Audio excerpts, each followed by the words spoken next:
Si vous savez utiliser le tableau de conversion pour les unités de longueur, celui des unités de masse ne vous posera pas de problème.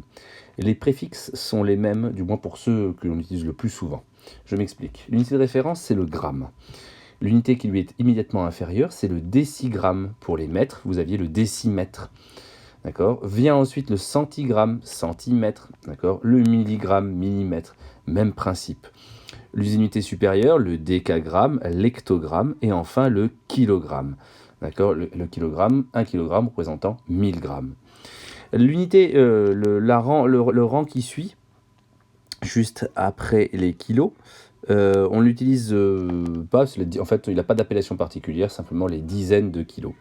Par contre, dès qu'on a une centaine de kilos, on passe au ce qu'on appelle le quintal. Et dès qu'on a 1000 kilos, on utilise l'unité suivante, la tonne.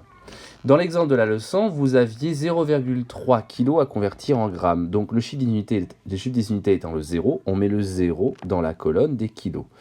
0,3 kg. Et on veut convertir ça en grammes.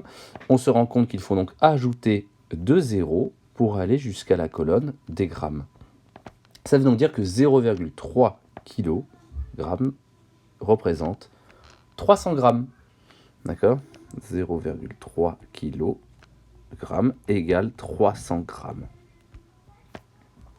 Dernier exemple, vous aviez ensuite 50 mg, donc c'est pareil, le 0 va dans la colonne des milligrammes, le 5 va à côté, 50 mg, on veut le convertir en grammes, et bien cette fois-ci on se rend compte qu'il faut écrire davantage de 0, mais cette fois-ci à gauche, jusqu'à atteindre le gramme.